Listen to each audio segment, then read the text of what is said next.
साला पता नहीं कौन भोसड़ी वाला हमका परेशान कैले बा। मूड खराब हो गया लगा तो कोलवा लगा पड़ी।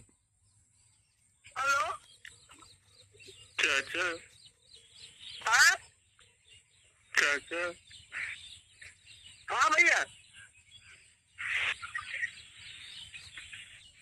बोला यार, रास्ता में ही गाड़ी चलाओ थे बोला चाचा।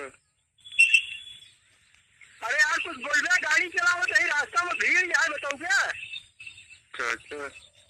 तब तेरी बहन के गुड़ में चाचा चाचा करता है, भोसड़ी से बोलत नहीं है चाचा।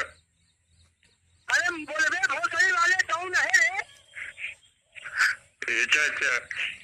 कहा यार बताओ क्या, तेरी बहन के चौदह चाचा चाचा करता है तेरी बहन के गुड़ में चाचा। तोरी बहन के चौदह लंबिया घोड़ चोट भोसड़ी के बाली ने मादर चोट चाचा। तोहर माई चौधरी की बहन चौधरी चाचा।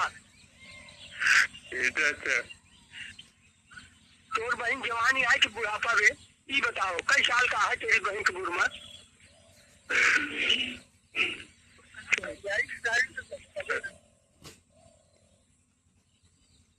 मूड खराब कर दिया मादर चोद ने। अब दोबारा फोन नहीं करेगा मादर चोद।